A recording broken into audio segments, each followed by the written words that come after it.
Dear students, welcome back. आज हम cover करेंगे गुप्ता एंड गुप्ता का जो बुक है, उसमें हाईवे इंजीनियरिंग का सब्जेक्ट। क्वेश्चंस यहाँ पर होंगे क्वेश्चन नंबर 80 से लेके 120 तक। तो स्टार्ट करते हैं। क्वेश्चन नंबर 81 में दिया है कि मोस्ट इकोनॉमिकल लाइटिंग लेआउट क्या होगा नैरो रोड्स के लिए।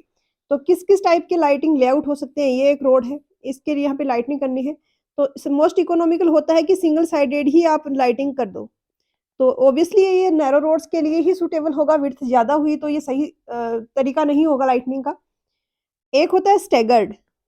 स्टेगर्ड में आप देख पा रहे होंगे कहाँ कहाँ डॉट बने, एक यहाँ पे लाइट लगा दी, यहाँ पे लगा दी, यहाँ पे, इस तरीके से स्टेगर्ड वे में है।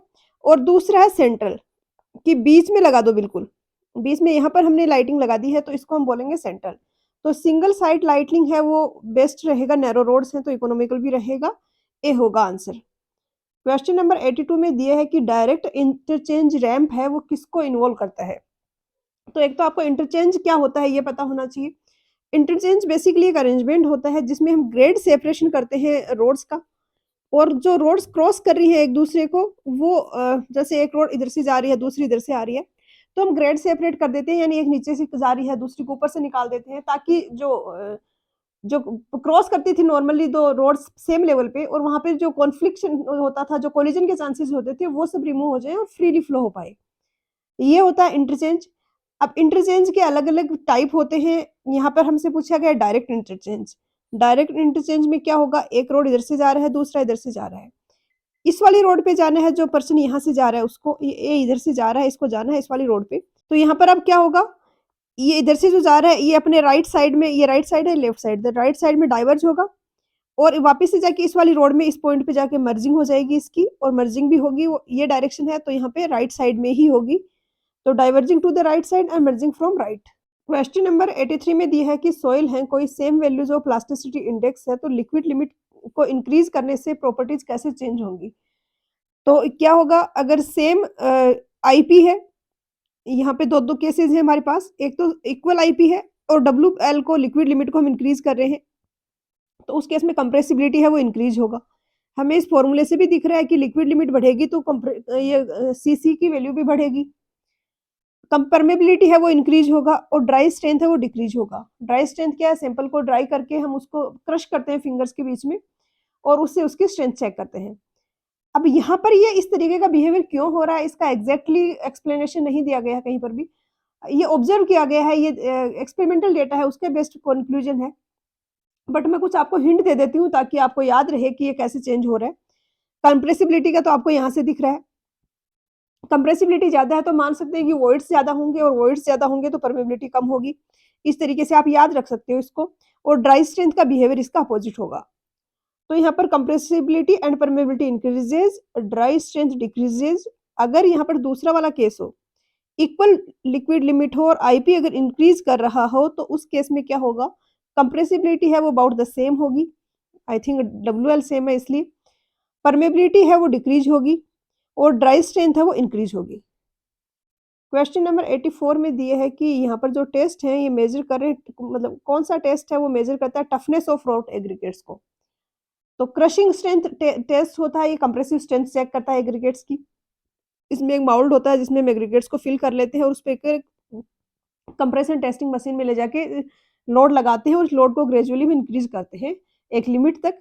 उसके बाद सैंपल को बाहर निकालते हैं। एक सीव होती है आई थिंक 1.73 mm, उससे हम छान 1.76, उससे हम इसको सीव करते हैं। जो पाउडर सा बन गया है, जो सीव से बाहर निकल गया है, उससे उसको हम हटा देते हैं, और जो रिटेन हुआ है 1.76 की सीव पे, 1.76 mm की सीव पे, उसको हम वेट चेक करते हैं उसका, और इनका डिफरेंस है वो हमें इंडिकेट करता है क्रशिंग स्ट्रेंथ। एक होता है अब्रेशन टेस्ट, जो कि किया जाता है लॉस एंजलिस इंस्ट्रूमेंट में। ये किसके लिए होता है, ये हार्डनेस के लिए होता है कि वीरिंग के अगेंस्ट कितना स्ट्रॉन्ग है वो। अगर रब कर रहे हैं हम कोई दूसरा उस पे मटेरियल, दूसरा कोई एग्रीगेट या कोई दूसरा मटेरियल, तो वो कितना स्ट्रॉन्ग है, एग्रीगेट्स कितना अच्छे से वो रेजिस्ट कर पा रहा है उस वियर एंड टियर को। इम्पैक्ट टेस्ट है, ये चेक करता है टफनेस। और सेफ टेस्ट के लिए हम करते हैं फ्लेकीनेस एंड एलोंगेशन टेस्ट। तो यहाँ पर सी करेक्ट आंसर होगा। क्वेश्चन नंबर 85 में दिया है कि लॉस एंजलिस टेस्टिंग मशीन है, ये क्या चेक करने के लिए यूज होती है। तो ये अब्रेशन वैल्यू चेक करने के लिए होती है, अब्रेशन टेस्ट बोलते हैं इसको। इसमें क्या होता है, एक ड्रम होता है, उस ड्रम में हम एक स्टैंडर्ड अमाउंट ऑफ सैंपल डालते हैं। सैंपल में उसमें बॉल डाल देते हैं स्टील की और इसको फिर एक स्टैंडर्ड नंबर ऑफ रिवॉल्यूशंस करवाते हैं ये गिवन स्पेसिफिक टाइम में और उसके बाद हम इसको 1.76 की सीव से पास कराते हैं और देखते हैं कि कितने एग्रीगेट्स पास हो गए हैं और उसके बेसिस पे हम इसकी एब्रेशन वैल्यू है वो चेक करते हैं। तो यहाँ पर आंसर है वो ऑप्शन ए होगा। इम्पैक्ट टेस्ट हमने देखा टफनेस के कारण होता है। अट्रेशन टेस्ट है, ये होता है डेविल्स अट्रेशन टेस्ट। इसका इतना यूज नहीं होता है, ज्यादा यूज होता है, पॉपुलर है वो लॉस एंजलिस वाला ही है। अब्रेशन और अट्रेशन में डिफरेंस क्या है ये आपको पता होना चाहिए। अब्रेशन में हम एक दूसरा मटेरियल डालते हैं, जैसे कि यहाँ पे हम स्टील की बॉल डालते हैं लॉस एंजलिस में और उस वो है वो रब करती हैं जो एग्रीगेट्स है उस पे जो ड्रम रोल होता है तो हम देखते हैं कि कितना उसमें अब्रेशन हो रहा है। वहीं पर अट्रेशन टेस्ट में कोई फॉरेन ऑब्जेक्ट नहीं डाला जाता, कोई बाहर का नहीं डाला जाता, एग्रीगेट्स का आपस में ही रबिंग वाला एक्शन होता है, अब्रेशन होता है और उसकी वजह से क्या वियर एंड टीयर हो रहा है वो चेक करते हैं वहां पर। क्वेश्चन नंबर 86 में दिया है कि डोरी अब्रेशन टेस्ट है, इसमें लॉस है वेट का 21 ग्राम है, तो कोफिशिएंट ऑफ हार्डनेस क्या होगा। ये इतना सिंपल क्वेश्चन है और इतना ज्यादा टाइम्स रिपीट होता है एग्जाम्स में। यहाँ पर जस्ट आपको फॉर्मूला पता होना चाहिए कि कोफिशिएंट ऑफ हार्डनेस होता है 20 minus loss in weight divided by 3।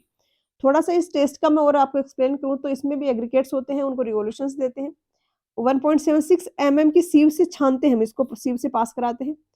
तो जो पास हो गया उसको हम लॉस मानते हैं, तो पास हो गया वो जितना ज्यादा होगा हार्डनेस उतनी ही कम होगी। तो जैसे जैसे ये लॉस इन वेट बढ़ेगा हार्डनेस कोफिशिएंट ऑफ हार्डनेस है वो घटेगा। इजी सी कैलकुलेशन है, 21 रखोगे यहाँ पे 20 माइनस 7 13 आंसर आ जाएगा। क्वेश्चन नंबर 87 में दिया है कि सीबीआर वैल्यू है वो किस पे कैलकुलेट करते हैं। तो एक तो इन टेस्ट जो भी है इनका थोड़ा सा आपके माइंड में प्रोसीजर वगैरह होना चाहिए कि हो क्या रहा है एग्जैक्टली इस टेस्ट में। अगर आपको बिल्कुल भी आइडिया नहीं है, आपने स्कूल में कॉलेज टाइम में टेस्ट वगैरह नहीं देखे हुए हैं, आपके फैसिलिटी नहीं थी लैब की, तो मैं एडवाइस करूंगी कि एक बार यूट्यूब पे जाके इतने सारे वीडियोस पढ़े हैं, सारे टेस्ट का एटलीस्ट सिंगल सिंगल वीडियो देख लो, क्योंकि विजुअल्स होते हैं उनकी मेमोरी ज्यादा होती है। एक बार आप अच्छे से समझ लोगे उसके बाद क्वेश्चन है वो काफी ईजी हो जाएंगे आपके लिए। जैसे यहाँ पर हम क्या करते हैं, सैंपल लेते हैं सॉइल का और उसमें प्लंजर होता है ऊपर, उससे पेनिट्रेशन कराते हैं कि कितने लोड पे कितनी डेप्थ तक वो पेनिट्रेट कर रहा है। इसके बीच में ग्राफ बनाते हैं और फिर हम चेक करते हैं कि 25 पेनिट्रेशन के लिए जो हमें लोड लगाना पड़ रहा है वो कितना है, 5 के लिए लोड लगाना पड़ रहा है वो कितना है। अब सीबीआर है, ये है कैलिफोर्निया बीयरिंग रेशियो, नाम से पता चल रहा है रेशियो है, तो दो चीजों का रेशियो है। तो ये तो हमारे पास जो सोयल सैंपल है उसका स्ट्रेंथ और जो स्टैंडर्ड जो सैंपल है हमारा उसका जो लोड है कोरस्पॉन्डिंग टू 2.5 एंड 5 पेनिट्रेशन, उनका रेशियो लेते हैं। जैसे पेनिट्रेशन प्लंजर होगा, स्टैंडर्ड लोड यहाँ पे होगा कि स्टैंडर्ड जो आपकी रॉक है उसमें 2.5 पेनिट्रेशन के लिए 1370 kg का लोड लगाना पड़ता है। तो इसका रेशियो लोगे आप किसके साथ में, जो आपका फील्ड में जो सोइल के सैंपल में जो आ रहा है जो लोड आ रहा है उसके साथ में। अब यहाँ पर इंपॉर्टेंट चीज है कि हम दोनों पे चेक करते हैं, हम 2.5 की कोरस्पॉन्डिंग भी कैलकुलेट करते हैं, 5 की कोरस्पॉन्डिंग भी सीबीआर रेशियो कैलकुलेट करते हैं। मोस्टली होता है कि 2.5 पेनिट्रेशन के कोरस्पॉन्डिंग ये जो रेशियो आता है ये ग्रेटर होता है कंपेयर टू 5 बट कभी कभी होता है कि 5 वाले की वैल्यू ग्रेटर आ रही है, तो ऐसे में आप रिपीट करोगे एक बार टेस्ट को कि कहीं कुछ मिस्टेक तो नहीं हुई है। अगेन अगर 5 वाला ही CBR value California bearing ratio value ज्यादा आ रही है तो उस केस में आप फिर उसी को 5 वाले को अडॉप्ट करोगे, उसके अकॉर्डिंग फर्दर प्रोसीड करोगे। तो डी होगा यहाँ पर आंसर।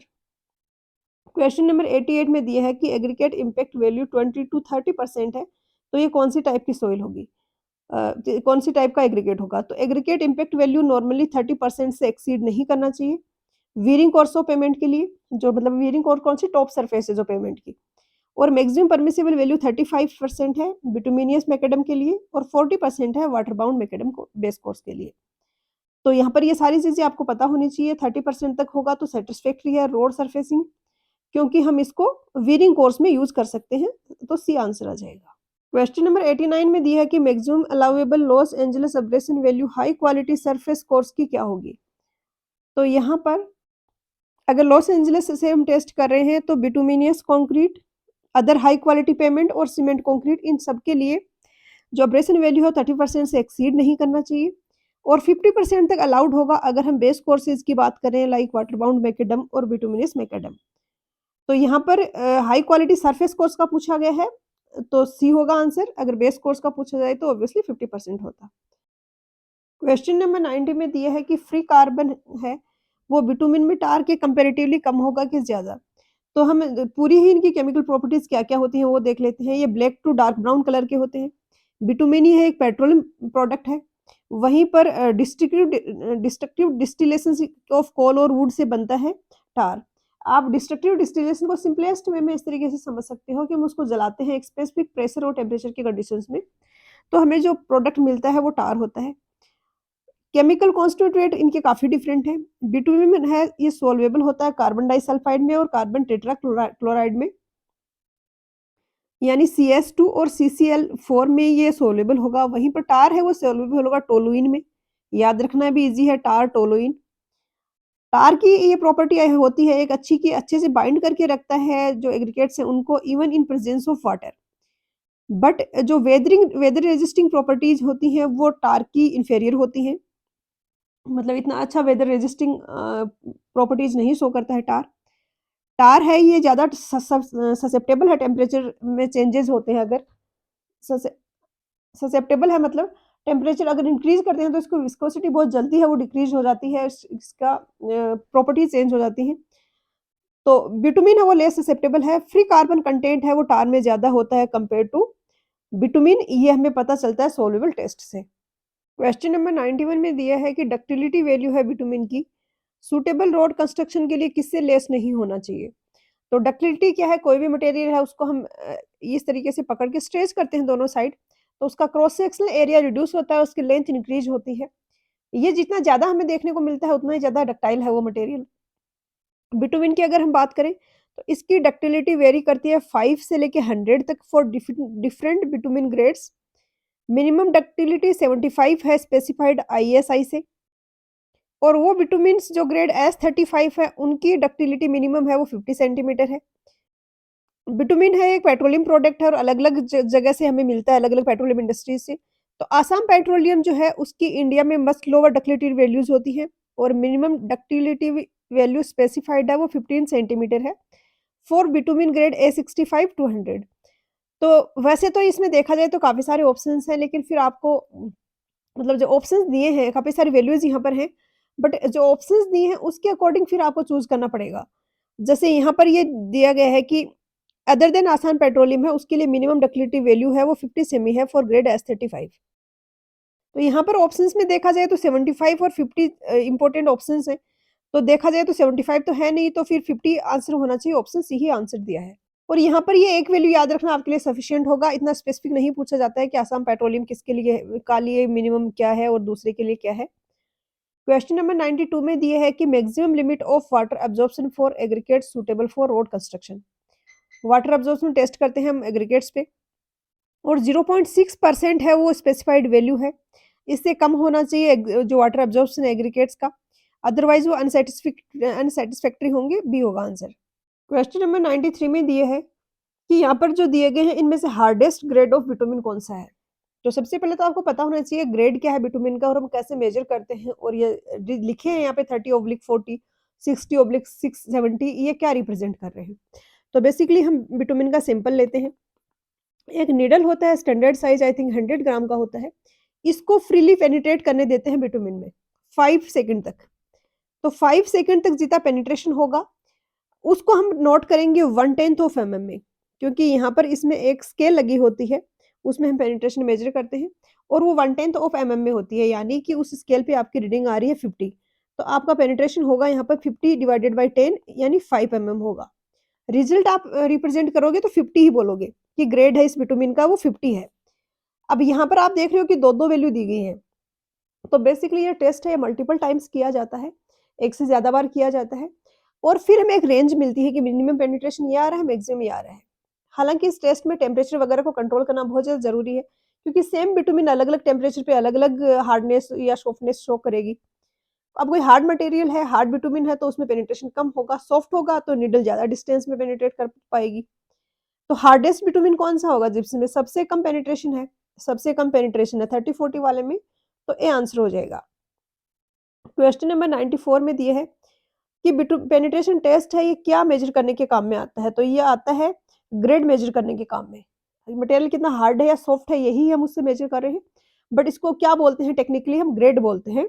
तो ए यहाँ पर आंसर होगा। विस्कोसिटी मेजर करने के लिए हम विस्कोमीटर लेते हैं, ग्रेड के लिए पेनिट्रेशन टेस्ट होता है, और डक्टिलिटी के लिए हम एक सैंपल का स्पेसिफिक इसका एक डिवाइस होता है इंस्ट्रूमेंट कंडक्ट करने का, सैंपल लेते हैं, इसको इस तरीके से स्ट्रेच करके डक्टिलिटी मेजर करते हैं।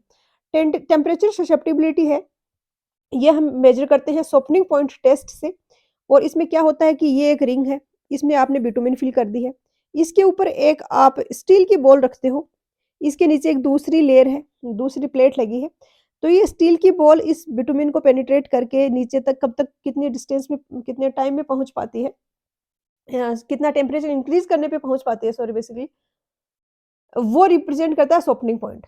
तो कितना टेम्परेचर हम धीरे धीरे इंक्रीज करते हैं, ऑब्वियसली टेम्परेचर इंक्रीज करेंगे तो सॉफ्ट होता जाएगा बिटुमिन। तो किस टेम्परेचर पे ये इतना सॉफ्ट हो गया कि ये बॉल है ये इसको पेनिट्रेट करके नीचे पहुंच रही है। तो सोपनिंग पॉइंट टेस्ट चेक करता है टेम्परेचर ससेप्टिबिलिटी। यहाँ पर करेक्ट आंसर ऑप्शन ए होगा। क्वेश्चन नंबर 95 में दिया है बिटुमिन ऑफ ग्रेड 80/100। तो पिछला 94 से पिछला क्वेश्चन 93, इसमें मैंने आपको एक्सप्लेन किया है कि ये रिप्रेजेंट करता है 1/10 ऑफ mm को, यानी 80 अगर रीडिंग आ रही है पेनिट्रेशन टेस्ट की, यानी 8 mm का पेनिट्रेशन हो रहा होगा। 8 mm टू 10 mm आंसर हो जाएगा ऑप्शन सी। क्वेश्चन नंबर 96 में दिया है Rc2, Mc2, Sc2, ये सेम विस्कोसिटी को कोरस्पॉन्डिंग है या डिफरेंट विस्कोसिटी के। तो एक कटबैक बिटुमिन होता है जिसमें कि बिटुमिन को हम एक लिक्विड जैसा वो बिहेव करे और कहीं सरफेस कोर्स वगैरह पे हमें उसको स्प्रेड करना है, तो हमारे लिए इजी हो जाए टास्क, उसके लिए हम इसमें एक सॉल्वेंट डाल देते हैं। जैसे केरोसिन डाल दिया, पेट्रोल डाल दिया, तो आप उसको स्प्रेड करोगे तो जो सॉल्वेंट है वो तो इवोपोरेट हो जाएगा और वो मटेरियल है वो सॉलिड फॉर्म में आ जाएगा। अब यहाँ पर जो सॉल्वेंट यूज करते हैं वो कौन सा है, इसके बेसिस पे 3 टाइप की बिटुमिन कटबैक बिटुमिन होती है। Rapid curing, medium curing, slow curing. Rapid curing में क्या होता है कि बहुत क्विकली ऑपरेट हो जाता है, बहुत कम टाइम में ये सॉलिड बन जाएगा। मीडियम में थोड़ा ज्यादा टाइम लगेगा, स्लो में बहुत ही ज्यादा लगेगा। वहीं पर सफिक्स नंबर होते हैं यहाँ पे, जैसे मैं बोलती हूँ Rc2, Rc3, Rc0, तो ये जो सेकंड वाला जो सफिक्स है ये 0, 1, 2, 3, ये डेजिग्नेट कर रहा है कि थिकर है और कितनी विस्कोसिटी है, कितना थिक है वो बिटुमिन। फॉर एग्जाम्पल बहुत ज्यादा सॉल्वेंट किसी में डाला हुआ आपने तो बहुत ही ज्यादा लिक्विड फॉर्म में आ जाएगा, थिक नहीं रहेगा, तो उसकी विस्कोसिटी काफी कम होगी। किसी में सॉल्वेंट कम है तो उसकी विस्कोसिटी ज्यादा होगी। बाकी भी प्रॉपर्टीज पे ये डिपेंड करता है विस्कोसिटी। तो ये हम सफिक्स नंबर 0, 1, 2, 3, 4, 5 से डिनोट करते हैं, और मोर विस्कस होती है उनके लिए नंबर इंक्रीज होता है। यानी मैं बोलूँ एक तो Rc0 है, एक Rc5 है, यानी Rc5 है इसकी विस्कोसिटी है वो ज्यादा होगी। अब यहाँ पर क्या होता है, ऐसे भी सिंपल हो सकते हैं Rc0, Mc0, Sc0, तो ये रैपिड क्योरिंग, मीडियम क्योरिंग और स्लो क्योरिंग तो है, बट करंटली इनकी प्रेजेंट टाइम पे विस्कोसिटी है वो सेम होगी क्योंकि ये सफिक्स वाला ग्रेड है वो सेम है, तो यहाँ पर सेम विस्कोसिटी आंसर होगा। क्वेश्चन नंबर 97 में दिए है कि रिकमेंडेड ग्रेड क्या होगा टार का ग्राउटिंग पर्पज के लिए। तो एक तो आपको ये पता होना चाहिए ग्राउटिंग क्या होती है। एक डेंस फ्लूइड हम लेते हैं और उस डेंस फ्लूइड को हम इंजेक्ट करते हैं, यानी प्रेशर से उसको हम एंटर कराते हैं जो क्रैक्स वगैरह हैं उनके अंदर, ताकि वो क्रैक्स वगैरह हैं उनका हम रिपेयर कर पाए। तो अब यहाँ पर 5 ग्रेड्स ऑफ हमारे पास टार होगा, RT1, 2, 3, 4, 5। सेम कटबैक बिटुमिन में हमने देखा था वैसे ही यहाँ पर है। ये सबसे ज्यादा विस्कस होगा, सबसे ज्यादा डेंस होगा। तो अगर हमें ग्राउटिंग पर्पज के लिए यूज करना है तो डेंस फ्लूइड चाहिए तो हम RT5 यूज करेंगे। वहीं पर RT1 है, इसकी लोवेस्ट विस्कोसिटी है और ये surface painting under exceptionally cold weather है वो यूज किया जाता है। RT2 है, ये रिकमेंडेड होता है स्टैंडर्ड सरफेस पेंटिंग के under normal Indian climatic conditions, मतलब बहुत ही ज्यादा कोल्ड कंडीशंस तो RT1 हम यूज करेंगे, नॉर्मल क्लाइमेटिक कंडीशंस है तो RT2 यूज करेंगे। RT3 यूज किया जाता है सरफेस पेंटिंग रिन्यूअल कोट्स, जैसे कि पेमेंट है कोई उस पे एक सरफेस और लगानी है आपको। Premixing chips for top course and light carpets. RT4 होता है useful premixing tar macadam in base course, base course में जो टार मैकेडम हम बना रहे हैं उसकी प्रीमिक्स में इसको हम यूज करते हैं। और प्रीमिक्स क्या है, जैसे कंक्रीट मिक्स हम बनाते हैं वैसे यहाँ पर भी डिफरेंट डिफरेंट एग्रीगेट्स हो गया, बिटुमिन या टार हो गया, इनका सबका हम एक मिक्सचर सा बनाते हैं उसको स्प्रेड करते हैं। For grouting purpose RT5 may be adopted which has the highest viscosity। तो डी हो गया आंसर। क्वेश्चन नंबर 98 में दिया है कि softening point of bitumen to be used for road construction at a place जहाँ पे मैक्सिमम टेम्परेचर 40 डिग्री सेंटीग्रेड है। तो सॉफ्टनिंग पॉइंट है, ये डिनोट करता है कि इस टेम्परेचर पे विस्कोसिटी काफी कम हो गई है अब, जो आपका बिटुमिन है उसकी। तो कहीं पे बहुत हाई टेम्परेचर है, मान लिया 50 डिग्री तक टेम्परेचर जा रहा है, तो वहां पे आपने ऐसी बिटुमिन की रोड बना दी जिसका सॉफ्टनिंग पॉइंट 30% है। अब 30% पे वो तो मेल्ट हो जाएगा पूरा, वो एक सॉलिड ही नहीं के जैसे ही नहीं बिहेव करेगा। तो फिर वो कैसे सपोर्ट देगा, कैसे रेजिस्ट करेगा जो फोर्सेस लग रहे हैं, जो व्हीकल चल रहे हैं उनके टायर के कारण। तो 40 डिग्री टेम्परेचर जहाँ पर है तो उसका सॉफ्टनिंग पॉइंट जो बिटुमिन यूज कर रहे हैं उसका 40 से ऑब्वियसली ज्यादा होना चाहिए, क्योंकि सॉफ्टनिंग पॉइंट क्या रिप्रेजेंट करता है कि पर्टिकुलर डिग्री ऑफ सॉफ्टनिंग यहाँ पे हो गई है। अब ये जैसे कि यहाँ पे देखो आप, ये था वो सॉफ्टनिंग पॉइंट टेस्ट वाला सेटअप, ये है, इसमें एक रिंग है जिसके अंदर बिटुमिन लगा हुआ है, इसके ऊपर ये बॉल हम रखते हैं, तो वो टेम्परेचर यहाँ से इंक्रीज करते रहते हैं। तो जैसे-जैसे टेम्परेचर बढ़ाते जाएँगे, एक पॉइंट पे बिटुमिन सॉफ्ट हो जाएगा, विस्कोसिटी उसकी कम हो जाएगी और बॉल है वो उसको पेनिट्रेट कर जाएगी और यहाँ पे पहुँच जाएगी। तो ये होता है सॉफ्टनिंग पॉइंट टेस्ट और यहाँ पर आंसर होगा वो बी होगा। क्वेश्चन नंबर 99 में दिया है कि रैपिड क्यूरिंग कटबैक्स के लिए ऑयल कौन-सा यूज़ होता है? तो पिछले क्वेश्चंस में हमने देखा 3 टाइप के कटबैक बिटुमिन होते हैं, रैपिड क्यूरिंग, मीडियम क्यूरिंग और स्लो क्यूरिंग। डिपेंड किस पे करता है कि कितना जल्दी इवैपोरेट हो रहा है जो सॉल्वेंट है वो। तो रैपिड क्यूरिंग में बहुत क्विकली ऑपरेट हो जाएगा तो हम यहाँ पे नेफ्था या पेट्रोल यूज़ करेंगे। मीडियम में केरोसिन ऑयल या लाइट डीज़ल ऑयल यूज़ करेंगे। पेट्रोल है वो काफ़ी क्विकली ऑपरेट हो जाता है compare to kerosene oil. Slow curing है तो यहाँ पे बिल्डिंग हो रहा बिटुमिन का हाई बॉइलिंग पॉइंट वाले गैस ऑयल और rate of flow and temperature of the crude during first cycle of refining. Basically refinery है, उसमें जो क्रूड बन रहा है उसको हम इस तरीके से कंट्रोल करते हैं कि हमें स्लो क्यूरिंग के लिए सॉल्वेंट मिल पाए, या फिर हाई बॉइलिंग पॉइंट वाले गैस ऑयल्स हम यहाँ पे यूज़ करते हैं। तो रैपिड क्यूरिंग के लिए नेफ्था, पेट्रोल और गैसोलीन, ये होगा आंसर। क्वेश्चन नंबर 100 में दिया है कि method of design of flexible payment as per IRC. तो आईआरसी के ने कौन सा अडॉप्ट किया, इससे पहले हम ये देखते हैं कि मेथड कौन-कौन से हैं। आपको नाम एटलीस्ट पता होना चाहिए, ज़्यादा डिटेल्स में नहीं घुसना है। ग्रुप इंडेक्स मेथड होता है एक, ये कंप्लीटली एम्पिरिकल मेथड है। कैलिफोर्निया बेयरिंग रेशियो मेथड होता है। कैलिफोर्निया आर वैल्यू और स्टेबिलोमीटर मेथड होता है। ट्राइएक्सियल टेस्ट मेथड होता है, मैक्लोड मेथड होता है, बर्मिस्टर मेथड होता है। तो यहाँ पर बी है वो करेक्ट आंसर हो जाएगा, सीबीआर मेथड, क्योंकि ये आईआरसी ने अडॉप्ट किया हुआ है और बाकी ये सारे के सारे ये भी फ्लेक्सिबल पेमेंट के ही मेथड है। क्वेश्चन नंबर 101 में दिया है कि ग्रुप इंडेक्स एक सॉइल के लिए क्या होगा। ग्रुप इंडेक्स है, इसमें बस एक फॉर्मूला ही है, उसके अलावा इस चैप्टर में कुछ है नहीं और एक टेबल है कि कैसे क्लासिफाई करेंगे।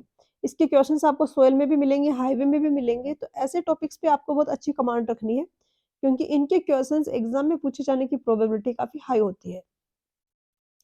फॉर्मूला आपको कैसे याद रखना है, 0.215, 0.2, 0.01, 0.005, इसी को आपने ब्रेक कर दिया। अब यहाँ पे ए लिखना है, बी लिखना है, सी लिखना है, फिर वापस से यहाँ पे आना है डी और डी के बाद वापस से ए। तो यहाँ पे ए आ गया, यहाँ बी डी आ गया, यहाँ ए सी आ गया। ए क्या है, परसेंटेज पासिंग 75 माइक्रोन सी, मतलब 75 माइक्रोन सी से जो पास हो रहे हैं उनका परसेंटेज -35, यानी 50% 75 माइक्रोन की सी से पास हो रहे हैं तो एक की वैल्यू हो जाएगी वो 15 हो जाएगी। यहाँ पर अपर लिमिट भी डिफाइंड है, ये 40 से ज़्यादा नहीं हो सकता। फॉर एग्जाम्पल 80% आपके 75 माइक्रोन की सी से पास हो रहे हैं, उस केस में 80 माइनस 35 आपका यहाँ पे आ रहा है 45, तो आप इसको 40 ही लोगे क्योंकि ये अपर लिमिट दी गई है यहाँ पर। बी होगा percentage of 75 micron sieve passing -15%, इसकी भी अपर लिमिट 40 है। सी है लिक्विड लिमिट -40 और डी है प्लास्टिसिटी इंडेक्स -10। सी और डी की भी अपर लिमिट डिफाइंड है 20-20। अब यहाँ पर ग्रुप इंडेक्स पूछा गया है जिसकी लिक्विड लिमिट 40% है, तो सी आपका 0 हो गया, सी 0 आ गया। प्लास्टिसिटी इंडेक्स 10% है, डी भी 0 आ गया। तो ये दोनों टर्म तो आपकी 0 ही हो गई। ए क्या है? तो यहाँ पर दिया है कि 75 माइक्रोन की सी से पास हो रहा है वो 35% है, तो ये वाली टर्म ए वाली भी 0 हो गई और पूरा आपका ग्रुप इंडेक्स ही 0 हो जाएगा। क्वेश्चन नंबर 102 में दिया है कि बॉटम मोस्ट लेयर होगी पेमेंट की, उसको हम किस नाम से जानते हैं? तो यहाँ पर फ्लेक्सिबल पेमेंट है, उसमें इस तरीके से 1 2 3 लेयर्स होती हैं और रिजिड पेमेंट में 1 और 2 लेयर्स होती हैं। सबका आपको नाम पता होना चाहिए, ये भी पता होना चाहिए कौन सी के ऊपर कौन सी लेयर आती है। सबसे पहले सॉइल सबग्रेड है, उसके बाद बेस से पहले सब बेस कोर्स आता है, फिर बेस कोर्स आता है और फिर सरफेस कोर्स आता है।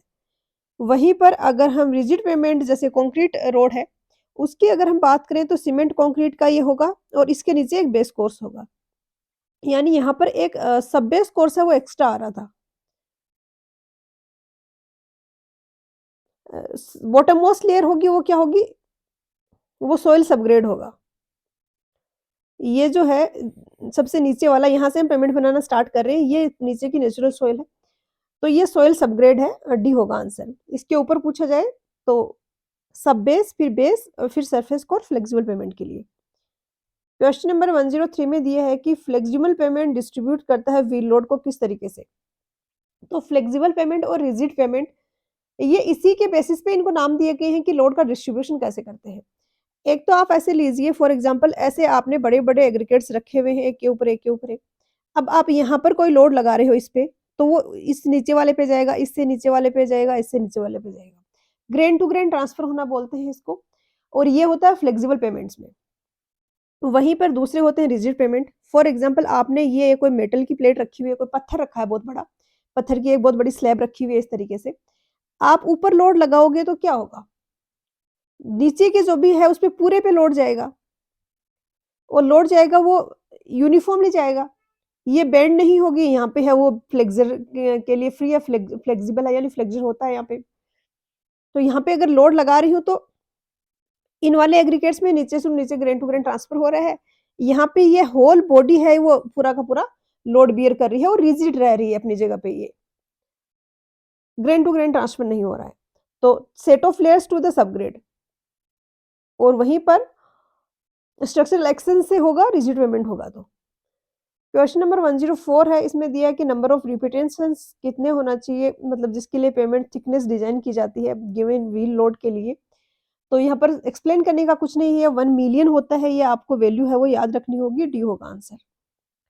क्वेश्चन नंबर 105 में दिया है कि ग्रुप इंडेक्स मेथड है फ्लेक्सिबल पेमेंट की डिजाइन का, कैसा मेथड है? तो कंप्लीटली एम्पिरिकल मेथड है और ये बेस्ड है physical properties of subgrade soil पे, क्योंकि ग्रुप इंडेक्स में जो हम जीआई वैल्यू निकालते हैं वो फिजिकल प्रॉपर्टीज जैसे लिक्विड लिमिट, प्लास्टिक लिमिट, इन सब के बेसिस पे निकालते हैं। स्ट्रेंथ पैरामीटर्स हम वहाँ पर नहीं लेते हैं, और ग्रुप इंडेक्स की हमें एक वैल्यू मिलती है, उसके कॉरस्पॉन्डिंग हमें फिर पेमेंट की थिकनेस मिलती है, एक चार्ट होता है उसके लिए। नेक्स्ट तो बी होगा आंसर। सी में दिया है कि empirical method based on strength characteristic, तो ये होता है कैलिफोर्निया बेरिंग रेशियो मेथड। यहाँ पर स्ट्रेंथ पैरामीटर्स हम लेते हैं, हम पेनिट्रेशन के कॉरस्पॉन्डिंग लोड निकालते हैं, तो यहाँ पर बी होगा करेक्ट आंसर। क्वेश्चन नंबर 106 में दिया है कि करेक्ट स्टेटमेंट कौन सा है? सीबीआर टेस्ट के रिगार्डिंग ये स्टेटमेंट है। आई होप आपको ये चार्ट दिख रहा होगा यहाँ पर। यहाँ पे क्या है कि ये तो है ग्रुप जो प्रॉपर्टी मतलब क्लासिफिकेशन और सबग्रेड का, और ये ग्रुप इंडेक्स, यानी ग्रुप इंडेक्स 0 से 1 के बीच में अगर है, ग्रुप इंडेक्स की वैल्यू 0 से 1 के बीच में है, 1 मिनट, हाँ, तो ये गुड है। और जैसे-जैसे ग्रुप इंडेक्स की वैल्यू बढ़ती जा रही है, सबग्रेड की क्वालिटी होती जा रही है पुअर, वेरी पुअर। अब पुअर क्वालिटी का सबग्रेड है तो आपको थिकनेस ज़्यादा रखनी पड़ेगी। वहीं पे कोई स्ट्रॉन्ग मटेरियल है, अच्छा सबग्रेड है तो कम थिकनेस में काम चल जाएगा। तो यहाँ पे जैसे-जैसे ग्रुप इंडेक्स की वैल्यू बढ़ती है, हमें जो थिकनेस रिक्वायर्ड होगी उसकी वैल्यू बढ़ेगी। ये चीज़ आपको यहाँ से भी समझ आ गई, और ये चीज़ मैं आपको यहाँ से भी एक्सप्लेन कर देती हूँ कि ये ग्राफ है, इसमें यहाँ पे आती है थिकनेस, यहाँ पर आती है ग्रुप इंडेक्स।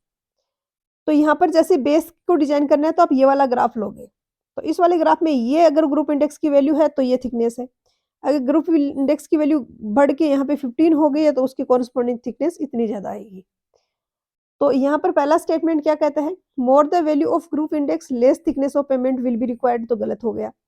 और ऑप्शन बी में दिया है कि more the value of CBR greater thickness of payment will be required. तो सीबीआर में उल्टा होता है, जितनी ज्यादा वैल्यू होती है उतना ही स्ट्रॉन्ग पेमेंट है, उतना ही स्ट्रॉन्ग मटेरियल है, और थिकनेस पेमेंट की रिक्वायर्ड होगी वो उतनी कम होगी, क्योंकि यहाँ पर हम बेसिकली लोड निकालते हैं एक फिक्स्ड पेनिट्रेशन के अकॉर्डिंग। तो जितना ज्यादा लोड आपको लगाना पड़ रहा है उतना ही स्ट्रॉन्ग पेमेंट है, और उतनी ही कम थिकनेस आपको निकालनी होगी, मतलब चाहिए होगी। सी में दिया है minimum and maximum value of group index is 0 and 20, तो ये आपको पता होना चाहिए, ग्रुप इंडेक्स फॉर्मूले के साथ में आपने पढ़ा होगा कहीं ना कहीं। 0 से 20 के बीच में ये रेंज रहती है इसकी, सी हो जाएगा आंसर। क्वेश्चन नंबर 107 में दिया है कि ग्रुप इंडेक्स 5 और 9 के बीच में है, तो सबग्रेड कौन से टाइप का है? तो यहाँ पर दिए है 5 और 9 के बीच में है, तो ये पुअर होगा। 2 से 4 के बीच में है तो फेयर होगा। ये आपको टेबल जरूर याद होनी चाहिए, इस पर बहुत फ्रिक्वेंटली क्वेश्चंस आते हैं। काफी बार आपको डेटा दे देगा, आपको ग्रुप इंडेक्स निकालना है और फिर चेक करना है कौन सी कैटेगरी में है। काफी बार यहाँ पर दिया है, वैसे डायरेक्टली वैल्यू दी गई होगी, आपको जस्ट बताना है कि कौन सी रेंज में आ रहा है ये। तो यहाँ पर सी आ जाएगा पुअर। क्वेश्चन नंबर 108 में दिए है कि टायर प्रेशर है वो किस किस को इन्फ्लुएंस करता है? तो टोटल लोड जो होता है वो इन्फ्लुएंस करता है थिकनेस को। पेमेंट को हम डिजाइन कर रहे हैं, उसमें दो इंपॉर्टेंट पैरामीटर्स होते हैं, एक तो थिकनेस और एक सरफेस कोर्स है उसकी क्वालिटी क्या होनी चाहिए, क्योंकि लोड आपका डायरेक्टली सबसे पहले अप्लाई होता है वो सरफेस कोर्स पे होता है, फिर नीचे नीचे नीचे डिस्ट्रीब्यूट होता है। तो टोटल लोड है वो अफेक्ट करेगा थिकनेस को, ज्यादा लोड होगा तो हमें थिकनेस ज्यादा रिक्वायर्ड होगी। वहीं पर जो टायर का प्रेशर है वो अफेक्ट करता है सरफेस कोर्स को, सरफेस कोर्स की क्वालिटी को, क्योंकि ग्रेटर डेप्थ पे क्या होगा, टायर प्रेशर है वो उसका इफेक्ट कम हो जाएगा, प्रेशर है वो धीरे धीरे रिड्यूस हो जाएगा, लेकिन लोड जितना ज्यादा होगा उतना ही ज्यादा फिर वो स्ट्रेंथ रिक्वायर्ड होगी उसकी। तो बी यहाँ पर होगा। अगर आपको पूछा जाता टोटल लोड तो ये थिकनेस आता है यहाँ पर। क्वेश्चन नंबर 109 में दिया है कि rigidity factor for a tyre pressure greater than 7 kg पर सेंटीमीटर स्क्वायर। तो रिजिडिटी फैक्टर क्या होता है? ये रेशियो होता है contact pressure upon tyre pressure का। कॉन्टेक्ट प्रेशर आप इस तरीके से निकालते हो, load on wheel upon contact area और एरिया ऑफ इम्प्रिंट, यानी ये यहाँ पे व्हील अगर रखा हुआ तो ये जो एरिया है कॉन्टेक्ट है जितनी सरफेस पे उसका area. Rigidity factor greater than 1 होगा अगर टायर प्रेशर कम है तो, क्योंकि टायर ये जो कॉन्टेक्ट प्रेशर है ये तो हम लेते हैं 7 kg पर सेंटीमीटर स्क्वायर, तो this divided by tyre pressure. अब आप बोल रही हो कि टायर प्रेशर 7 kg पर सेंटीमीटर स्क्वायर से ग्रेटर है, तो ऑब्वियसली इनका रेशियो लेस देन 1 आएगा, और वहीं पर अगर ये ग्रेटर देन 1 होता, ये tyre pressure greater than 7 kg पर सेंटीमीटर स्क्वायर होता, सॉरी ग्रेटर तो है ना ये, लेस होता अगर, तो ये ग्रेटर देन होता, फिर ग्रेटर देन 1, ग्रेटर देन 1 होता, फिर बी होगा आंसर। क्वेश्चन नंबर 110 में दिया है कि डुअल व्हील असेंबली है, मतलब लोड है, दो व्हील है पास पास जो लोड को ट्रांसफर कर रहे हैं, तो डुअल व्हील असेंबली में पी है वो इक्वल होगा ईच व्हील लोड। पहले हम डुअल व्हील असेंबली को समझ लेते हैं और इसके लोड कैसे डिस्ट्रीब्यूट होते हैं। एक टायर ये है और उसके पास में ही दूसरा टायर ये है, इनके बीच की स्पेसिंग है एस, ये लोड है। अब हमें पता है जैसे जैसे नीचे की तरफ जाता है लोड डिस्ट्रीब्यूट होता जाता है ज्यादा विड्थ पे ज्यादा एरिया में, तो ये इस तरीके से डिस्ट्रीब्यूट हो रहा है, वहीं पे ये नीचे जा रहे हैं तो ये इस तरीके से नीचे की लेयर्स में ट्रांसफर हो रहा है। तो यहाँ तक अगर आप देखोगे ये डिस्टेंस है d/2 इस और इस लेयर के बीच की, यहाँ तक आप देखोगे तो लोड इंडिविजुअल लग रहे हैं, ओवरलैपिंग नहीं हो रही है इनमें, तो d/2 तक दो इंडिविजुअल पी लोड जितना लोड वहां पर एक्ट कर रहा है, धीरे धीरे ये ओवरलैप करने लग गए और एरिया ऑफ ओवरलैप यहाँ पर काफी सिग्निफिकेंट है। यहाँ पर ऐसा एरिया है ये जिसमें इसके कारण भी लोड आ रहा है और इसके कारण भी आ रहा है, थोड़ा सा अभी भी बच रहा है जो कि एरिया ओवरलैप नहीं हो रहा है, लेकिन इसको हम इग्नोर करते हैं। और ये जो डिस्टेंस है ये होती है 2s, एस क्या थी स्पेसिंग सेंटर से सेंटर की, और डी यहाँ पर है ये स्मॉल डी है, ये डिस्टेंस है इस वाली लाइन और इस वाली लाइन के बीच की, तो d/2 तक इंडिविजुअल एक्ट कर रहे हैं।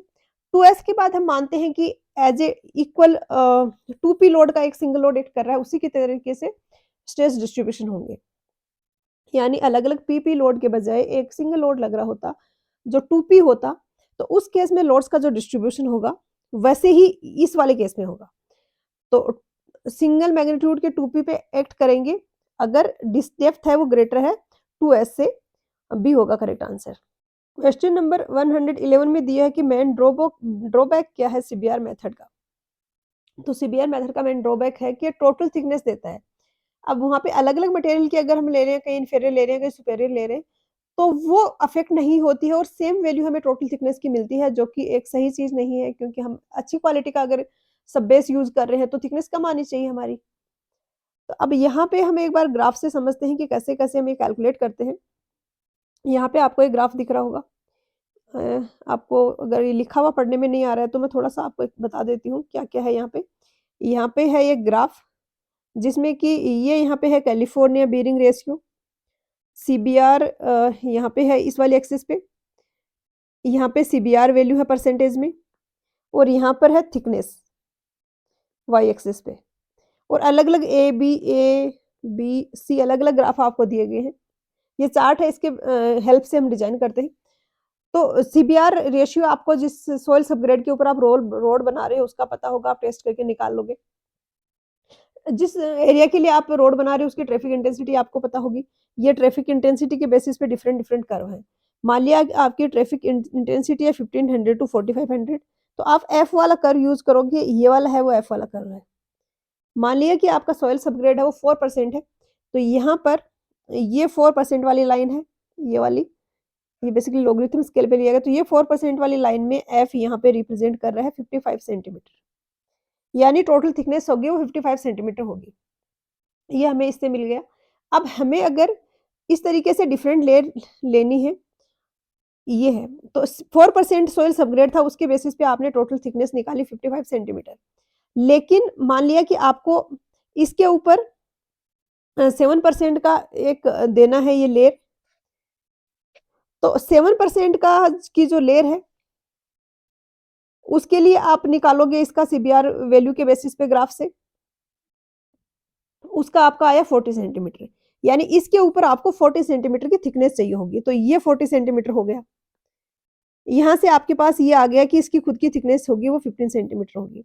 इसी तरीके से इसके ऊपर आप पुअरली ग्रेडेड ग्रेवल ले रहे हो 20% वाला, उसकी थिकनेस क्या होगी? तो आप अब सीबीआर 7% के बेसिस पे, सीबीआर 20% के बेसिस पे आप निकालोगे कि 20% का ये है, इसके ऊपर कितनी थिकनेस चाहिए।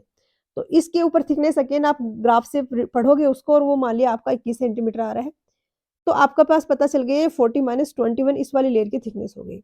अब यहाँ पर 2 डिफरेंट केसेज़ हम ले रहे हैं। एक में पुअरली ग्रेडेड ग्रेवल लिया है, दूसरे में वेल ग्रेडेड सीबीआर है। इसमें पूरा वेल ग्रेडेड सीबीआर ही है, इसमें कुछ वेल ग्रेडेड है और कुछ पुअरली ग्रेडेड है। और दोनों केस में टोटल थिकनेस है वो सेम आएगी क्योंकि यहाँ वाला सबग्रेड तो सेम है। सबसे पहले मैटर क्या करता है, सॉइल सबग्रेड, वो डिसाइड कर देता है टोटल थिकनेस क्या है। तो ऊपर कौन-कौन से मटेरियल की आप लेयर ले रहे हो, वो अफेक्ट नहीं करता है, टोटल आपको 55 सेंटीमीटर की थिकनेस रखनी पड़ेगी क्योंकि ये इसके बेसिस पे है, सॉइल सबग्रेड के बेसिस पे। तो इसलिए अगर आप पुअरली ग्रेडेड मटेरियल ले रहे हो, कोई स्ट्रॉन्ग मटेरियल ले रहे हो, वीक ले रहे हो, टोटल थिकनेस नहीं अफेक्ट होगी, जो कि आइडियली नहीं होना चाहिए। अगर मैं कोई पुअरली ग्रेडेड के बजाय वेल ग्रेडेड कॉम्पैक्टेड एग्रीगेट्स ले रही हूँ, तो थिकनेस कम होनी चाहिए रिक्वायर्ड जो होगी वो। तो ये इसका डिसएडवांटेज होता है एक। नेक्स्ट है क्वेश्चन 112, 1 मिनट। यहाँ पे पूछा है radius of relative stiffness in centimetre. काफ़ी बार स्टूडेंट्स समझते नहीं है कि है क्या ये टर्म, तो हर एक जगह क्वेश्चंस में आपको टर्म्स का मतलब एटलीस्ट पता होना चाहिए क्या है ये। तो स्लैब जो है, रिजिड पेमेंट की जो स्लैब है वो डिफ्लेक्ट होगी तो सबग्रेड उसमें कुछ ना कुछ रेजिस्टेंस तो देगा। जैसे अगर हम बीम की बात करते थे तो बीम ऐसे डिफ्लेक्ट हो रही है, इसके नीचे कुछ नहीं था तो ये डिफ्लेक्ट हो जाती थी। स्लैब भी ऐसे ही लोडिंग के कारण डिफ्लेक्ट होना चाहता है, बट उसके नीचे सबग्रेड है तो वो उसको रेजिस्ट करेगा और रिजल्टेंट डिफ्लेक्शन होगा उसके कारण, क्योंकि डिफॉर्मेशन भी तो हो रहा है सबग्रेड का। अब प्रेशर डिफॉर्मेशन कैरेक्टरिस्टिक होती है रिजिड पेमेंट की और ये फंक्शन होता है रिलेटिव स्टिफनेस का। अब रिलेटिव स्टिफनेस हम कैसे निकालते हैं ताकि हम प्रेशर डिफॉर्मेशन निकाल पाएँ? वो रिलेटिव स्टिफनेस का वेस्टरगार्ड ने ये इक्वेशन दी थी यहाँ पर। ये आप इक्वेशन आपको याद रखनी है। यहाँ पर आपका आंसर होगा वो ऑप्शन डी हो जाएगा क्योंकि यही एग्ज़ैक्टली मैच कर रहा है जो यहाँ पे फॉर्मूला दिया है इससे। इस पे न्यूमेरिकल ऑब्वियसली आपसे नहीं पूछा जाएगा, बट एटलीस्ट फॉर्मूला आपको पता होना चाहिए, आइडेंटिफाई होना चाहिए ऑप्शंस दिए हैं तो उनमें से। क्वेश्चन नंबर 113 में दिया है कि critical load position rigid payment में क्या-क्या होंगे? तो रिजिड पेमेंट में इस तरीके से स्लैब की फॉर्म में हम उसको डिज़ाइन करते हैं। ये एक हो गया स्लैब दिया, दूसरा स्लैब हो गया। तो यहाँ पर लोडिंग हो सकती है, यहाँ पर मतलब यहाँ पर स्ट्रेसेस जो आ रहे हैं, एज पे जो आ रहे हैं और सेंटर पे जो आ रहे हैं, ये अलग-अलग होंगे क्योंकि इनकी पोजीशन अलग-अलग है और हर एक कहाँ पे लोडिंग लगाने पे मैक्सिमम स्ट्रेसेस आ रहे हैं वो एक इम्पोर्टेंट पैरामीटर हो जाता है क्योंकि हमें क्रिटिकल केसेस के लिए डिज़ाइन करना है। तो लोड की जो पोज़ीशन है वो इन तीनों पे ही हम चेक करेंगे कि कहाँ पे रखने पे मैक्सिमम स्ट्रेसेस आ रहे हैं और इन तीनों ही पोज़ीशंस को बोला जाता है क्रिटिकल लोड पोज़ीशन। डी होगा आंसर, इंटीरियर, एज और कॉर्नर। क्वेश्चन नंबर 114 में दिया है कि व्हील लोड डिस्ट्रीब्यूशन है, उसकी रेडियस है 30 सेंटीमीटर, स्लैब थिकनेस 15 सेंटीमीटर है, तो equivalent radius of resisting section क्या होगा? क्या होगा? स्लैब के केस में अगर इंटीरियर लोडिंग है, यहाँ पर लोडिंग लग रही है, तो उस केस में स्लैब के आसपास का जो पोर्शन है उसमें बेंडिंग मोमेंट मैक्सिमम होगा और ये रेडियली डिस्ट्रीब्यूट होगा, जो लोड होगा वो स्मॉल एरिया में कंसंट्रेटेड है और आसपास के एरिया में डिस्ट्रीब्यूट हो रहा है। तो कितना एरिया होगा सेक्शनल एरिया पेमेंट का जो कि इफेक्टिव है इसको बेंडिंग मोमेंट को रेजिस्ट करने में, ये डिसाइड करता है कि जो इक्विवेलेंट रेडियस है रेजिस्टिंग सेक्शन की, मतलब रेजिस्टिंग सेक्शन की ये जो रेडियस का यहाँ पर फॉर्मूला दिया गया है, ये हमें बताएगा कि कितना सेक्शनल एरिया पेमेंट का कंट्रीब्यूट कर रहा है उस बेंडिंग मोमेंट को रेजिस्ट करने में। और इसका फॉर्मूला होता है ये, यहाँ पर बी इक्विवेलेंट रेडियस है और रेजिस्टिंग सेक्शन की, अगर ए लेस देन 1.724 एच है तो बी से हमें मिलेगी, और ए अगर ग्रेटर है 1.724 एच से तो बी की वैल्यू ए के इक्वल हो जाएगी।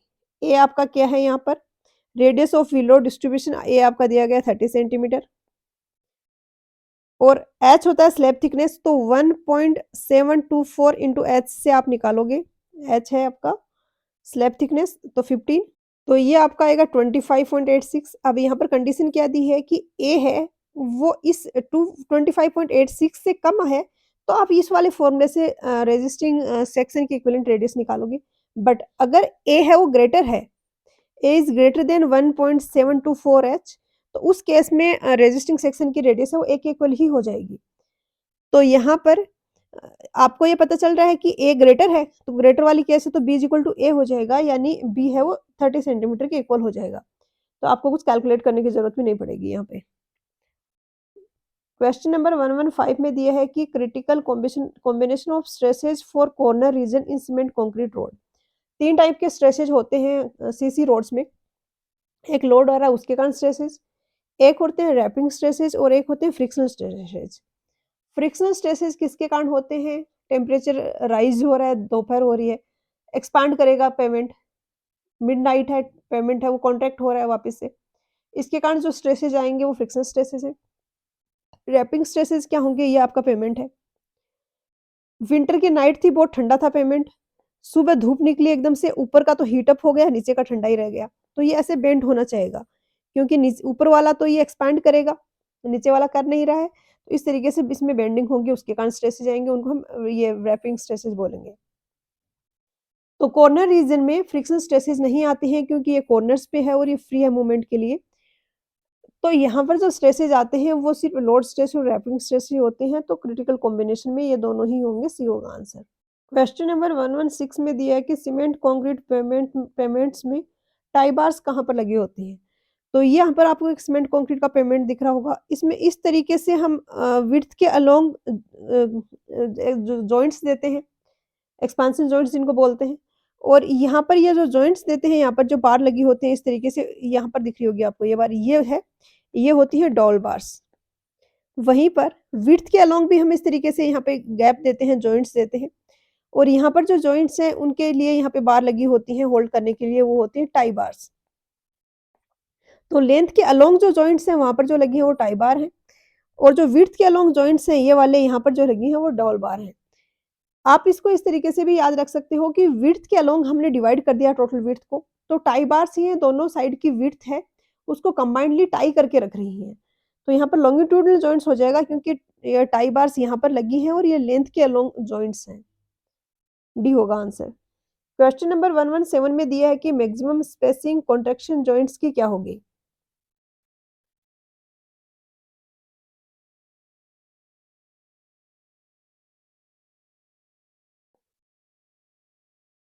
क्वेश्चन नंबर 117 में दिया है कि मैक्सिमम स्पेसिंग कॉन्ट्रैक्शन जॉइंट्स की रिजिड पेमेंट के केस में क्या होगी? तो 4.5 मीटर होती है, आपको याद रखना होगा ये। क्वेश्चन नंबर 118 में दिया है कि एक्सपेंशन जॉइंट है रिजिड पेमेंट में, उसकी मैक्सिमम थिकनेस क्या होगी? तो मैक्सिमम थिकनेस 2.5 सेंटीमीटर होती है, क्योंकि इससे ज़्यादा अगर हुई तो वो विंटर्स में गैप काफ़ी ज़्यादा बढ़ जाएगा और उसकी फिलिंग करके उसको रखना ईज़ी नहीं होता, डिफ़िकल्टी आती है उसमें। और एक्सपेंशन जॉइंट्स की स्पेसिंग जो होती है कि एक जॉइंट यहाँ पे, दूसरा यहाँ पे, तो इनके बीच की स्पेसिंग होती है 140 मीटर होती है। ये 25 सेंटीमीटर बेसिकली क्या है, ये जो गैप दे रहे हैं ना हम नेक्स्ट स्लैब के और इस स्लैब के बीच में, जिसको हम फिलिंग मटेरियल से फिल करके रखते हैं, वो है 25 सेंटीमीटर यानी 25 mm। क्वेश्चन नंबर 119 में दिए है कि एक्सपेंशन जॉइंट है रिजिड पेमेंट में, वो किसका फंक्शन है, किसके लिए होता है? तो एक्सपेंशन जॉइंट्स होते हैं, ये फ्री एक्सपेंशन अलाउ करने के लिए होते हैं, क्योंकि अगर बहुत ही बड़ा अगर हम स्लैब बना देंगे तो ये एक्सपैंड करना चाहेगा, अगर हीट अप होगा तो, टेम्परेचर राइज़ होगा तो, और इसके लिए जगह नहीं होगी एक्सपेंशन की, तो स्ट्रेसेस डेवलप होंगे। तो हम यहाँ पे ये जॉइंट्स दे देते हैं ताकि ये फ्रीली एक्सपैंड कर पाए। डी होगा करेक्ट आंसर। क्वेश्चन नंबर 120 काफ़ी सिंपल सा है। ट्रैफिक सर्वे रिवील करता है कि प्रेज़ेंट एवरेज डेली ट्रैफिक है वो 1000 है। 8% की एनुअल ग्रोथ है, यानी अभी 1000 है, अगले साल हो जाएगा 1.08, उससे अगले साल हो जाएगा, इसका 8% से ग्रोथ होगी तो 1.08। तो payment constructed is to be completed in 3 years. आज है वो ट्रैफिक ये है, 3 साल बाद ट्रैफिक क्या हो जाएगा 1.08 इंटू रेज टू पावर 3, 3 साल बाद ये ट्रैफिक होगा जब आपका पेमेंट रेडी होगा। लेकिन आप पेमेंट को जब बना रहे हो तो आज की ट्रैफिक जब वो रेडी हो रहा है उसकी ट्रैफिक के लिए तो नहीं बना रहे हो कि अभी आपका पेमेंट पूरा हुआ और अभी के ट्रैफिक के लिए ये डिज़ाइन किया गया है। क्योंकि फ्यूचर के लिए हम डिज़ाइन करते हैं, धीरे-धीरे को वो बढ़ेगा उसमें ट्रैफिक, तो कोई भी रोड हो। तो ये आफ्टर 10 इयर्स का जो एस्टिमेटेड ट्रैफिक है उसके लिए डिज़ाइन किया जाता है। तो 1000 इंटू 1.08 रेज़ टू पावर 3 साल तो कंप्लीट होने में लगेंगे, कंप्लीट होने के बाद 10 साल तक का ट्रैफिक है, उसके लिए डिज़ाइन किया जाता है। तो 10 + 3 यानी 13 आ जाएगा और यहाँ पर आपका आंसर हो जाएगा वो ऑप्शन ए हो जाएगा। तो यहाँ पर ये लेक्चर 3 एंड होता है। नेक्स्ट में कमिंग 40 क्वेश्चंस करेंगे और जल्दी से हम इसको खत्म कर लेंगे। तो मिलते हैं नेक्स्ट लेक्चर में। पढ़ाई करते रहिए। All the very best.